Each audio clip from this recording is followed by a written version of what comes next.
Razabani for FightHype.com. I was hoping to see two legendary promoters today. One hasn't arrived just yet, but we've got Frank Warren. Well, I hope he does arrive. You know, at the moment, we will know today whether he's coming. So fingers crossed he will. Frank, there's been, last few weeks must have been tough for you. Obviously, I know Billy pulled out first time, he pulled out second time.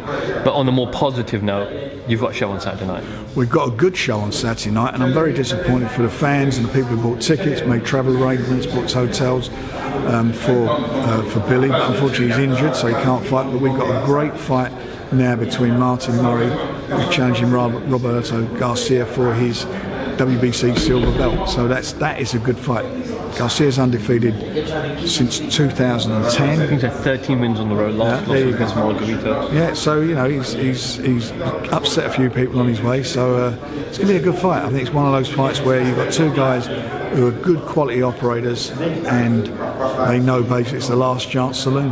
And a great stacked undercard with all of you young, hot prospects. I call them prospects. I'm not sure some of us. A couple of them still are prospects. There's still works in the making.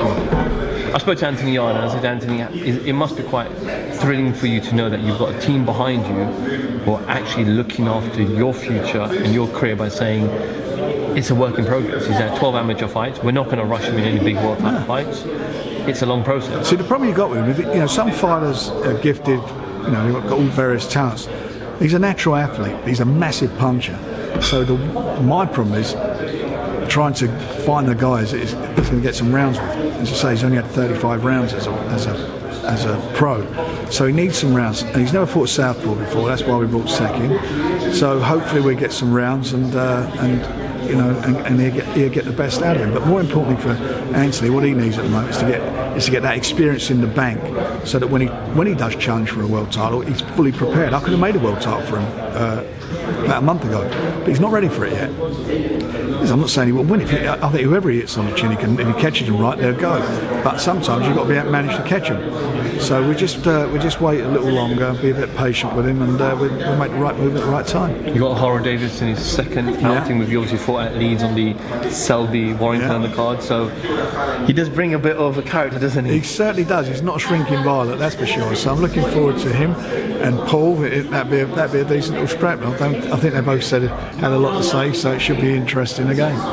Daniel Dubois, obviously Tom Little was saying certain things, and Daniel remained patient and then came out of his shell a little bit.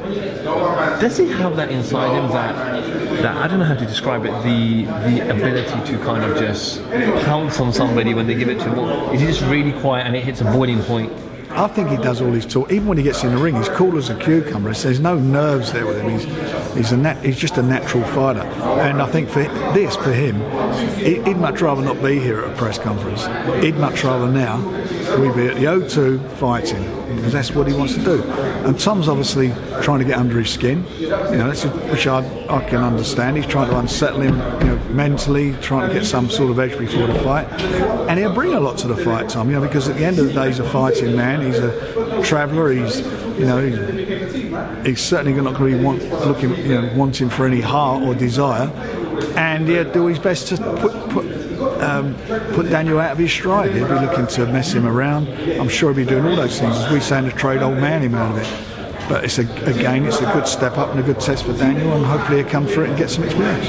Frank, in other news, I spoke to Roberto Garcia and he said he was very, very close to having his fight with Triple G. Yeah, that was true. Yeah. Canelo, a number of weeks ago, his team turned out and said, we'll start negotiating with Danny Jacobs. Yeah. So now Billy was in line for Triple G as well.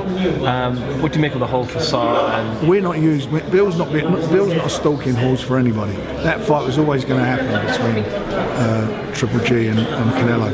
And they got it on, and it should go on as well. That's what boxing needs. We're not being used as a stalking horse. Bill is injured. He would not be ready to fight. He's not ready to fight till September. And that's it. That's the bottom line. So come September, hopefully, you know, he recovers from his injury and we're getting back in the ring. The chance Bill being on that undercard? No. Definitely not. Definitely. Is that something that Box Nation and BT will be looking to have the rights from the UK? We'll see what happens. See how much that costs. See how we'll keep you posted.